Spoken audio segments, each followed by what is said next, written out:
Latto from daniellatto.co.uk. So this morning we're going to talk about property sourcing compliance.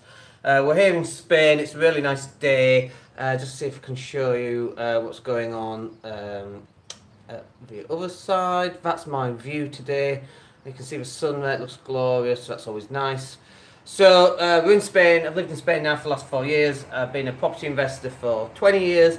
We're filming outside, so there might be cars going past. The beach is about 100 metres that way. Some people have just started drilling. It's 8:30 on a Monday morning, but it's a bank holiday in England, I think. I kind of lose track of where that goes because I don't live in England. Anyway, so we've been in property for about 20 years and we've seen different things come through the ranks, and we've pretty much done all of them, from lease options and rent to rent, property sourcing, buying, refurbing and selling. I mean, we've done everything, we've converted HMOs, we've sold them.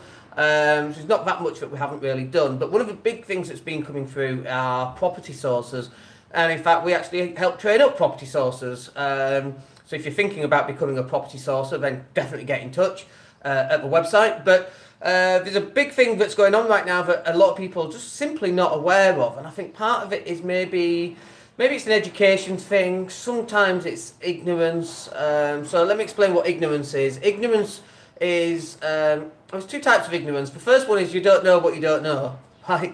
So you just don't know because you're ignorant to it, okay? And then the second one is you do know, but you can't be bothered. So the first one's, it's bad, but it's not that bad. But the second one is really bad because you should be doing something, but you just can't be bothered. So that's probably not going to help you in the long run, quite honestly. And if you're a property sourcer and you want to be in it for the long run, being able to generate, between £2,000 and £5,000 per deal that you're going to sell, you want to be in it for the long term because the money can be really good, We got clients between £10,000, £15,000, £20,000 every single month because they're just selling deal after deal after deal. And so you could do that too, but there's a couple of things that you need to know about your compliance. So there's two aspects here on your compliance. The first aspect is if you are a property investor and you're wanting to buy a deal from a property sourcer, what do you need to know? Well, the first thing that you need to know is, are they a member of the estate agent ombudsman? That's the OEA. Now, and by the way, there's a really good book that you should buy. It's called Property Sourcing Compliance, which is exactly the name of this video. Property Sourcing Compliance. It's by one of my clients called Tina Walsh, who's very, very good. She's been a client of mine for some time, and she really knows her stuff. And she's decided just to focus on being on teaching people how to be property sourcing compliant. So if I get some of my terminology wrong, because I'm not the expert on property sourcing compliance, she is. Okay, and she's on one of my podcasts, and I put the podcast interview just underneath when we finish this live video. So if I get some of the terminology wrong, it might not be the OEA, but I'm pretty sure it is the Ombudsman for estate agents. If you're a property sourcer, okay, so actually let's just go back. If you're the property investor and you're buying from a property sourcer, you need to start insisting that these guys are members of the OEA, okay, because it's really important. It gives you some levels of protection.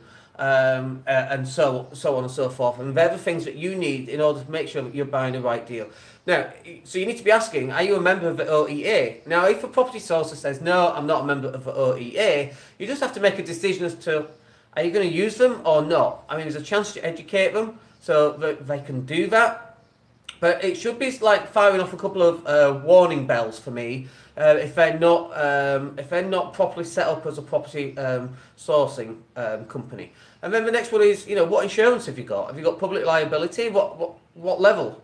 These are the sort of questions that nobody ever asks. I've seen them at networking events, and people, I've got a deal, I'll buy that, and they're going to buy the deal, and they have no idea who it is that they're buying it from, what their experience is, whether they're qualified in any way. And don't get me wrong, I'm not one of those who says everyone has to be qualified, because I really don't believe that, right?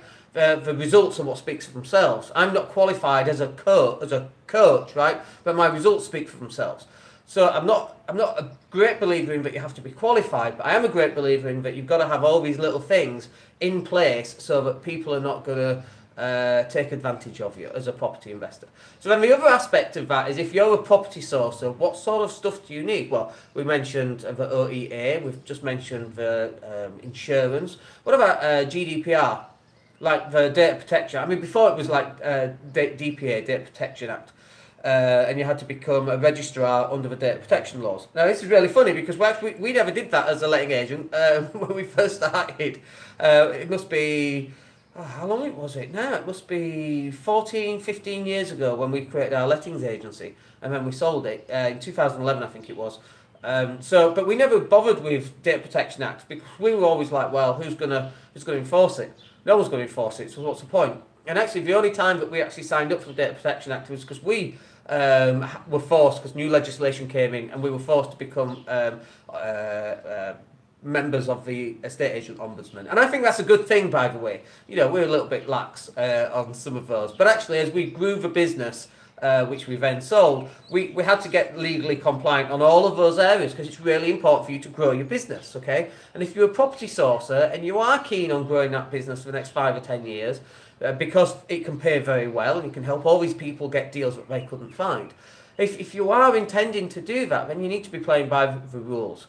Okay, so make sure that your GDPR, like I know a lot of people going, oh, GDPR, that's for other people. No, it's for you, because if you get a complaint, you're going to get fined potentially if you've not done your GDPR compliance. Now, we're just about to go through, because we've got till May the 28th, 25th, I think it is, and it's May the 7th right now, but we're actually going to go through our GDPR later on this week, because it's really important but we're legally compliant as well as a coach to help all our clients make sure that we're legally compliant, and also then we can talk about GDPR from a point of view that we've already done it, okay? So you've got to be legally compliant. Now, what I would do is, on your first step is, I would go listen to the podcast. I'll stick it in a box down below once this video is finished. So that's the podcast with Tina Walsh about property sourcing compliance.